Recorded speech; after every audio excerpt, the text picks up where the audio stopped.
Hello once more, everyone. Welcome back to my channel back on YouTube. Doing the 2025 Big Ten predictions here for week number 4. We have 8 games on the schedule, a few non-conference matchups, which are rivalries. We'll talk about that and more coming into week number 4 as we get into it, as we get into the weeks where we have less games coming up on the schedule the rest of the year as teams start to do bye weeks. So let's get started. 8 games on the schedule. We'll start it out Friday night at Rutgers between the Hawkeyes and the Scarlet Knights. And here's the deal. Iowa, as an Iowa fan, I'll say this. I've only seen one half of Iowa football this year on TV, and it was a good half. Even though they're up by quite a bit, they did win. They scored 40 points over the weekend last Saturday against UMass and won 47-7. I'll just say this overall.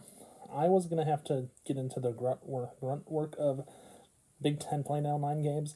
Their first true Big Ten road test. And if you look at it, they've given up a few points here and there. They've given up less than 20 points a game this year so far. So that's pretty good. That's a pretty good start. But as they get into Big Ten play, it's going to get a little trickier.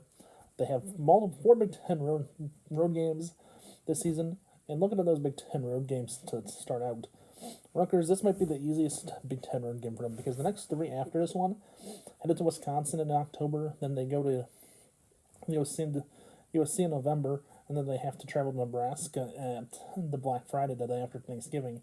Those 3 road matchups are going to be pretty tough. This one against Rutgers should be it should be the easiest one out of most, even though it's on a Friday night. It should be easy to win. And I just want to know, can Iowa make plays? They're going to have to make big plays, not only in the running game but in the passing game. They're going to have to make some plays. Their quarterback, he's okay so far, you can say, but he hasn't lived up to the expectations that Iowa fans want him to. But I think Iowa, they come away with the win against Rutgers here. I think it's going to be a close one. At the end of the day, I think Iowa wins by at least 2 scores in a close game, in a close battle. I think Iowa is going to win the turnover battle by far. We'll have to wait and see if the passing game opens up, though, for the Hawkeyes going into this one on a Saturday night. As I take the Hawkeyes to start. Moving on. Yeah, moving on now. In Big Ten play, we're going to Madison, Wisconsin Saturday. A pair of unbeatens. The Wisconsin Badgers. The Maryland Terps. Big Ten matchup. Maryland, Wisconsin. Wisconsin, their first true Big Ten game. Wisconsin so far this year, they lost 38-14 against Alabama last week in a tough environment, a tough loss. At the end of the day, it was one of the toughest losses they could have taken by far as they dropped into 2-1. Just like many of the other Big Ten teams who are up there at 2-1 as well. They have at least 3 or 4, and they're 2-1, and a few that have 1 win overall. But looking at this matchup, Wisconsin and Maryland, this game for Wisconsin, I expect Wisconsin this year in Big Ten play to be one of those teams that shows up and plays hard. And not only play hard, I think they're going to be one of those teams that can play the game, their own style of football, and play Big Ten style football. They're built like Iowa. They have a fullback still. They use the tight ends. And they also have good defense overall. And Wisconsin, it's tough to play in Madison. And I'll say that right now. It is tough. Iowa has done it before, has won in a rivalry game. Wisconsin, they could beat teams. They can beat you. Maryland, I'm not expecting much of Maryland this week, but I do expect Wisconsin to get a bounce-back win after losing 38-14 to Alabama. I expect them to get at least 20 to 28 points this week. So give me the Badgers in this one on Saturday against Maryland. Moving on, staying at the top team in the Big Ten, the defending Big Ten champs from last year, the Oregon Ducks. They're taking on in-state rival, the Oregon State Beavers. This matchup, Oregon State, two former Pac-12 teams. Oregon State, the only one left in the Pac-12, and Oregon, the Ducks, and the Big Ten. They've started out hot. So far, they've won their first 3 games this year, Oregon has. After winning 13 last year, overall they're 16-1 since joining the Big Ten. I think this week their numbers improve a little bit as they play Oregon State and the Beavers. And I do expect this game to be interesting overall, but I do expect Oregon to play very well this week. I think Oregon's going to be one of those, this game for Oregon, to be one of those games where Oregon puts up a lot. But I do expect Oregon State to come to play as a former conference rival. I do expect to be close at points in this matchup. But at the end of the day, I think Oregon walks away with a win, improves to 4-0 in the year, and stays at the top of the Big Ten, just like the rest of the Big Ten is. That's unbeaten so far. Moving on, under the lights, late game this weekend. Nebraska, they're taking on Michigan. Nebraska. Nebraska so far, one of those Big Ten teams that has surprised me. 3-0 so far, but has won. They've been one of those teams. They had a close win. They had a close one against Cincinnati, a game they should have maybe lost, but penalties helped them out at the end of the day. And for Michigan, they're one of those teams. They're 2-1 on the year. Their toughest loss by far is against Oklahoma. And Michigan, they're ranked in the top 25. Nebraska, can they pull up, find a way to win this year? I'm not sure what this game's gonna look like overall. I do expect this game to be one of the toughest games between these two. I do expect Michigan to go on the road this week, and I do expect Nebraska to play one of those games where it's going to be Big Ten style football. And I do think Michigan comes away with a big win on the road in Lincoln to get to 3-1. So give me the Wolverines to get a big win in Lincoln, Nebraska on Saturday. Moving on to our next one.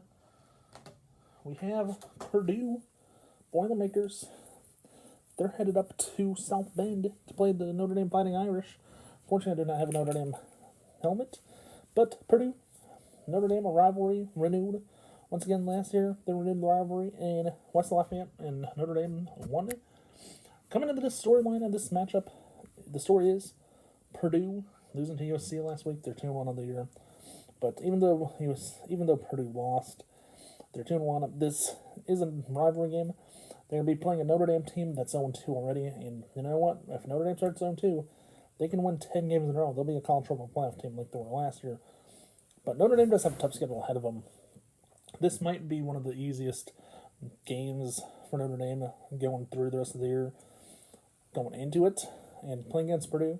Purdue, they're not, after having 1 win last year and 2 wins so far this year, I think this stretch, after losing last week to USC, I think this is just the stretch that Purdue has, where they end up losing a game on the road against a rival. And with that being said, I'm gonna take the Notre Dame Fighting Irish to get a big win, to get their first win of the year against the Boilermakers on Saturday this weekend. Moving on, as we go to Washington and Washington State, the Apple Cup in Pullman, Washington, and the Washington Huskies, two former Pac-12 teams going at it.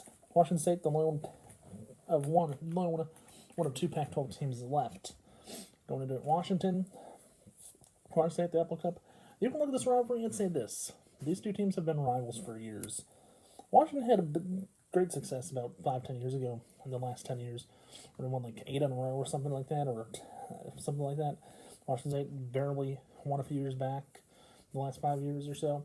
And looking at it overall, this rivalry can be one of those rivalries nowadays where Washington State's starting to win some, and then Washington's is going to win some as well. So it's one of those rivalries where one team had an advantage, and now they're both getting into it. But for Washington to remain where they are right now in the Big Ten and do what they can do, this might be one of the most interesting games to see. At the end of the day, I think Washington comes in, plays a good game, and I think Washington goes on a big road win, gets the Big Ten a third win on the road this week. So give me the Huskies in this one, as I do think the Huskies stay alive in the Big Ten race. Moving on. Next up, we're going to Indiana, the Hoosiers, ranked in the top 25, 19 in the country. Illinois, top 10, ranked number 9. A top 25 matchup, Illinois, Indiana. Interesting that we can say that in 2025, that Illinois and Indiana is a top 25 matchup. Indiana, one of the 4 teams in the Big Ten last year that made the playoff. Illinois this year, looking to be a surprise team so far, ranked number 9 in the country. Overall, Illinois has done what they can to do it. Their schedule so far has been pretty easy. The only exception is when they played against Duke and they won, and that was one of the surprising ones this year. But for this one, Illinois, Indiana, it's a Big Ten matchup, top 25 teams going at it. I think this week could be one of those weekends where you have the home team that's ranked lower than the road team in Illinois. I think this is the weekend where Indiana comes out. I think they upset Illinois, and I think Indiana starts with that, help themselves out with this matchup going into their next matchup against Iowa next weekend. I think Indiana really puts it on the display this weekend. I think this game's going to go to overtime potentially, but I do think Indiana gets a win in overtime this week in week number 4. So give me the Hoosiers with an upset. I'm putting Illinois on upset alert this week. Moving on, Michigan State Spartans. They head to SoCal, play the Trojans late night, 10 p.m. Eastern, 10 p.m. Central Time here in the Midwest, where I'm located. But for USC, they're one of those teams. They're back, and they're unbeaten so far. 3-0 to start. Can the Trojans be that team they want to be this year? Yes, they can so far. For Michigan State, they've had a year. They've had a tough year. They had one overtime win against Boston College a few weeks ago. And then last week, Michigan State, they went well. You look at how these teams are on paper. USC is by far one of the better Big Ten teams, scoring a lot of points this year. And they haven't given up a ton either. They think the most points they've went up in a game is 17 to Purdue last week. But for USC, on my mind, I think USC's back. They're one of those teams. Year number 2 of the Big Ten is the year to prove that they can be a college football playoff team at the end of the day. I think USC comes out and gets a big home win against the Spartans, as I do think USC puts away Michigan State this week, as after Michigan State won 41-24 against Youngstown State last week. I think the Trojans put the Spartans away for their first loss of the year. So there you go. There's my Big Ten predictions for week 4. Hope you enjoyed. Comment below your thoughts. Who you think's going to win this week?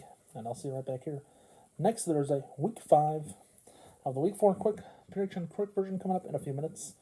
And I'll see you all next week with week 5 next Thursday. Bye for now. Have a good day. Stay safe and peace out. Thanks for watching, and I'll see you next Thursday. Bye.